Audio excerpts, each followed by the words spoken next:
Hey everybody, what's going on? It's Caden Cleveland here with the Oklahoma Senate, and I'm joined here with Senator Greg Treat for our first ever episode of OK Senate on Deck. Now, this is the first episode that we've we're going to be recording. It's kind of a video podcast, kind of a hybrid between the two. But anyways, we're going to be talking about a whole array of different things today, kind of give you some background information on what's going on here at the Senate. And yeah, so sound good? I'm ready.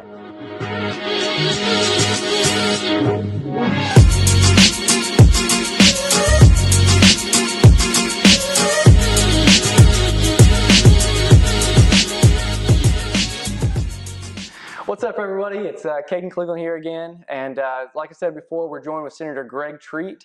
So we're going to be talking about a few different things today. First off, just to kind of get a little background information on what exactly is going on with this podcast. This was kind of a vision that you kind of had with you kind of moving into the leadership role of being the Pro Tem and different things like that to kind of increase our media in different areas like that. So is this kind of something that you envisioned, and what's kind of the reasoning and the purpose behind it? Yeah, I envisioned this, as a floor leader. I started a weekly video series, but I wanted to get it even more transparent. I wanted more people to see what was going on behind the scenes, get more background information on policies we may be taking up that next year. Now, I didn't come up with the title. I think you came up with the title. Well, actually, me and Aaron Cooper, our director, did. And Don't kind of a credit. Okay, fine. But it's kind of a play on words. Kind of He played semi-pro baseball. He wants everyone to know it. No, I do not. But the term on deck, what we like about that is that the podcast is going to be kind of a look ahead of what's coming up next, right? So yes. No, I've always thought we needed more transparency in the Senate. We needed more, be more proactive in letting people know what's going on, what to expect the next week. I started when I was the floor leader, the role I had right previous to this. I started having a weekly meeting with the press, telling them what was going on. But I also want to get it out to everyone who may be interested out there, my constituents, people in Oklahoma, just people who are interested in the process. Gotcha. So anybody who may not know, what we're saying here with the President Pro Tem or the Pro Tem, essentially, if you don't know what that means, it's okay, because a lot of people outside the Capitol building don't really know. So explain to us exactly what that title all entails. I was actually at a family birthday party this weekend, and most people in my family don't know what the Pro Tem is. But Pro Tem, I'm Pro Tem designee right now. Right. So thank you for that. Pro Tem is the person who runs the Senate day to day. The president of the Senate is Lieutenant Governor. They come in and run some of the organizational meetings, joint meetings. But day to day, naming committee chairs, helping set the agenda, running the Senate day to day, it falls on the Pro Tem of the Senate, and that's what I'm about to take over. Gotcha. So you talk about the day-to-day aspect of, and you're kind of the leader of that. Let me ask you this, because there's a lot of, misunderstanding of what actually the life of a senator looks like. People look at, the 3 or 4 months that we're here at the Capitol, and they think that, oh, these guys only work for 3 or 4 months out of the year. I mean, is that a true statement, or what do you think?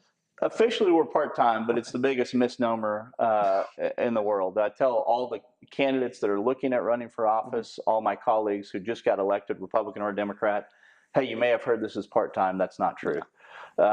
Even though we're from session from the first Monday in February to the last Friday in May, constitutionally, unless we come into special session, we were in special session, 2 special sessions last year, so we were in for 16 months straight, basically. But on a typical, that's a lot of fun, right? Yeah. We all enjoyed that thoroughly. But the typical 4-month session or 90-day session, even when you're not in session, you're meeting with constituents, you're meeting with business owners, you're dealing with constituent issues. Maybe they have an issue at DHS or the Oklahoma Healthcare Authority. You're intervening on behalf of your constituents with state agencies. And although we're only in session 4 months, the job actually is 365 days. So there's so much more that goes beyond just those 4 months of actually being here at the Capitol. Yeah, like for instance, we've been having interim studies. I have an interim study coming up this week on a legislative budget office. Other members have been having interim studies on various taxation issues, banking issues, other issues. We had the bicameral bipartisan task force on marijuana this interim. So there's stuff going on at the Capitol, even more than just the construction you may hear in the background. Right, exactly. Yeah. So one of the other things that we're looking at, I mean, you talk about how much goes on during the interim. Now with you moving into the leadership And interim, let me position, back up real quick. sure. So some people, when I say interim Good point, meetings, interim is just simply the time between sessions. Yeah, it's the off season, right? Yeah, the off season, on deck off season. I like it. Yeah, we're staying with the theme, right? Yeah. You like it? Yeah. So during the off season, you talk about how much you have going on. I mean, with you being the leader and kind of moving into that leadership role, what's kind of your vision? What have you been working on during this off season to kind of lead into session? Well, I'm the leader. I happen to be a Republican, and the Republican caucus is coming up with an agenda to move the state forward. Right. We're not ready to unveil that. We may unveil that on one of these podcasts later, but we're not ready there yet. Gotcha. We haven't voted on it as a caucus. However, so I've been working on trying to set the agenda with my colleagues. Right. I've been working to appoint people. So the appropriations process, a lot of people get frustrated that the budget isn't done until May. Mm-hmm. We actually work on it year round, right. but even more, to be more to the point on that, I named the next appropriations chair for the 2019 session back in June or July. Mm-hmm. And I named all his subcommittee chairs in August. So August 29th, we started in earnest asking every agency, all the big agencies, to come in and talk to their subcommittee chair. Those subcommittee chairs have been working every week to come up with their budget. Also named the finance chair.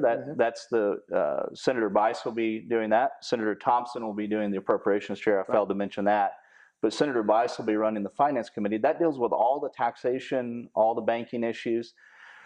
Then, as I already referenced earlier, the speaker and I are trying to work more closely together than we have in the past. And we appointed the task force to look at marijuana.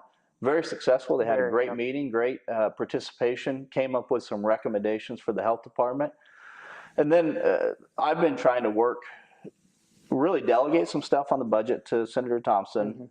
Mm-hmm. Senator David, I named as the incoming majority floor leader, the position I used to have. She's going to do an amazing job there, has already been working on rule rewrites and also platform. So I'm excited. We've been very busy. Yeah, it sounds like you've been pretty busy getting everything going and ready to roll for when we hit session, I guess, in the beginning of February, right? Yes. So, awesome. Well, as we get going, I mean, this is just episode 1 of OK Senate On Deck, but really hope that you guys can stay in tune with us. Is there anything else you wanted to add? Yeah, we're going to try to get more proactive on our own website on the Senate.gov, oksenate.gov.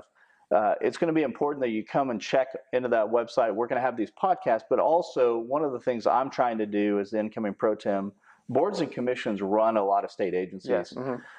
The Pro Tem, as well as the Speaker and the Governor, have a lot of appointments to those boards and commissions. I want you, if you're an Oklahoman that's interested in any of these issues, to go on the website once we get that up and running. That'll probably be January. Right. Go on there and see if you fit one of these roles. Serve your community, serve your state. If you have the expertise, we need you to plug in because it's extremely important that we have competent people on these boards and commissions. Yeah, and I think that's a great point because so many different people outside the Capitol building don't know how or where they can get involved.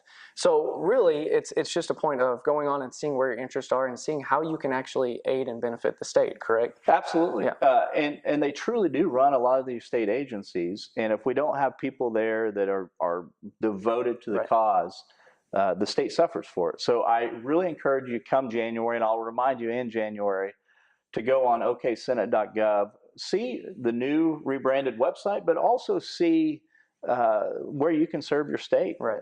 That's awesome. Well, with that, I guess we're about out of time, but I want to thank you guys for joining us for this first episode of OK Senate On Deck. We'll have plenty more episodes coming out soon with talking about a whole bunch of different topics. So I guess we'll see you next week. Thanks, Kate. Sound good? See you guys.